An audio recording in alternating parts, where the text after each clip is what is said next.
ঘাটালের ভিডিও অফিসের সামনে বেআইনি মদের রমরমা। বেআইনি মদ কারবারের বিরুদ্ধে সরব মহিলারা, উদ্ধার 90 লিটার মদ।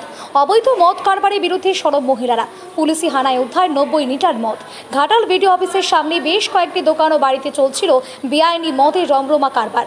অবশেষে ঘটনায় সরব হলেন এলাকার মহিলারা। পুলিশি তল্লাশিতে উদ্ধার হলো 90 লিটার নামি কোম্পানির মদ।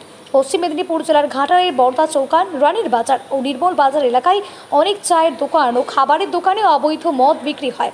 মহিলাদের অভিযোগ, এর ফলে সংসারে অশান্তি বাড়ছে। স্বামীদের রোজগারের বেশিরভাগ টাকা নষ্ট হচ্ছে মদ কিনতে। এই পরিস্থিতিতে ঘাটাল থানার পুলিশের সঙ্গে নিয়ে একজোট হয়ে অবৈধ মদ ব্যবসার বিরুদ্ধে আন্দোলনে নেমেছেন মহিলারা। তাদের দাবি, এলাকা থেকে অবৈধ মদের কারবার অবিলম্বে বন্ধ করতে হবে। এই ঘটনায় এলাকায় তীব্র ক্ষোভে ফুঁসছে। মহিলারা জানিয়েছেন, প্রশাসন ব্যবস্থা না নিলে তারা বৃহত্তর আন্দোলনে যাবেন। অশান্তি মধ্যলর ঘরে অশান্তি হচ্ছে। আমরা এসেছি, ঘরে রান্না ভাত খেতে দেয়নি আমাদেরকে। না বললে বানাই তাহলে মারবো, তোদেরকে ধরবো, পালা এখান থেকে, দূর হয়ে যা, বঠিলে মারবো মদ খেয়ে। তাহলে এইটা চাই না, আমরা ভালো চাই। মারপিট হচ্ছে, ঘরে অশান্তি হয়, ভাই ভাই লেগে আছে, কেউ বিষ খাই লিখছে, বিষ কারের তেলে বিষ খাচ্ছে, কেউ ভাই ভাই ঝোড়ালে বিষ খাচ্ছে, মদের সঙ্গে বিষ খাচ্ছে।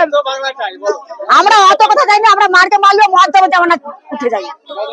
মদ না বিক্রি হয়, হ্যাঁ মদ বিক্রি করবো, মদ বিক্রি করলে আমরা ভাঙবো।